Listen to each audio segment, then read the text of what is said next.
welcome back. You're still watching AKWABA. We're talking all things the Africa Cup of Nations, and what better way to close off the show by reliving the pride, joy and jubilation that Bafana Bafana restored into the country of South Africa when they secured their spots to the last 8. Jess, what a time, what a moment. Yeah, no. I love the fact that you said restored because, you know, a lot of people had actually lost a lot of hope when it comes to Bafana Bafana. And I think with their performance, the glory has been restored. But in Pindo, we just hope to get an encore up until the end. They played beautiful. You can see they're gelling. I think Hugo's cooking is definitely showing. And, you know, there's a couple of players I just want to, you know, mention. I think Lord Mvala did exceptionally well, especially in this past match. I think this is a player that we know has been scoring a couple of goals in the PSL. He was playing up front and now he's moved to the back line and was very solid. And I think he was actually highlighted from the CAF page actually to speak about his performance. And I think he did exceptionally well. Tebogo Mokoena bossing that midfield, keeping the composure, controlling everything. And that last goal that we had, it was just marvelous. The one player for me though in that squad that I haven't really seen is Pesitao. For some reason, I think I had bigger hopes of seeing him, you know, scoring or maybe, you know, up front being more powerful. Jess, is it not the way in which the modern style of football or the style of football that we are choosing to play now, right?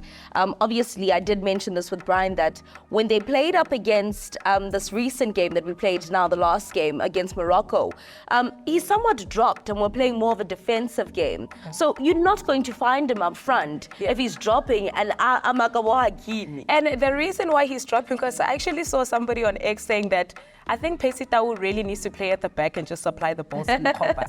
That's the only way we'll win because he's really not delivering up front when you put him there and we expect him to. So I think he's one of those players that we really had high hopes for. If you had to mention one player from a squad, I think Pesitao's, you know, performance in club level isn't really delivering on the national scale the way it would be, you know. And another player to mention, Mahopa, did absolutely well. I loved Hugo's comment when he said, but let's also not forget that you are a former. Let me continue. His performance is absolutely exceptional. He's gained people's trust. He's a player who didn't have a lot of confidence based on the fact that a lot of people weren't sure about his selection. And Hugo said, I've always believed in him. And I think in the last game, he's really proven why he deserved to be there. So those are standouts for me with the Bafana Bafana team. Well, it's one opportunity for Mahopa and then he buries it, possibly the only one that he's gotten within this competition. But also you talk about Mvala, someone who has been not really on the good side of things when it comes to continental club football, because we know when playing up against his fellow African teams when it comes to Mamelodi Sundowns, it's either he will get a penalty, he will be sent off, the shame, head injury. But it's the head injury, but someone said that he doesn't have a head injury yet, so trust we're going to the final. Trust we're going to the final. Let's talk about their game up against Cape Verde. So they go up against a side that has an ample amount of scorers. They're going up a team that everyone attacks, everyone defends. So what are we expecting from South Africa? And also looking at the style of play, I personally, if you do ask me, this is not the best brand of football that they are playing, but clearly it's gotten them this far. Yes. How long will it take for them to make it all the way? You know what, I think this is one of the most unpredictable AFCONs that we've ever witnessed. So I cannot even sit here and actually tell you that this is how it's going to play out. I think both teams are going to obviously try and win. However, we've met 5 times. We've won 2, they've won 2, we've drawn 1. So I think it's a plain level field. Looking at the performance though that Cape Verde has been given in this tournament, finishing top of their group, playing exceptionally well, I feel like they have more of a better technical advantage than we do.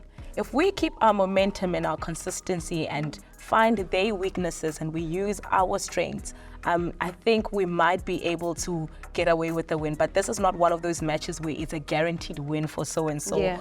And I think, you know, Cape Verde has got exceptional players. I mean, Thiago is in that club, and we know Thiago actually signed on the same day at Manchester United with Ronaldo. So he brings that great international experience, and I think he's one player that definitely is going to be a threat. And I think they've got also exceptional players who are definitely going to make it a little bit challenging for us up front to find the goals. Can Williams, keep on with the number of the clean sheets?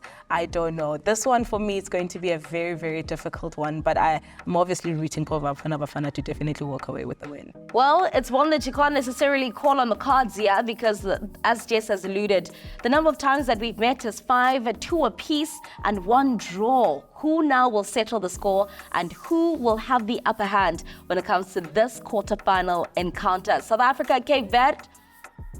That's going to be scintillating.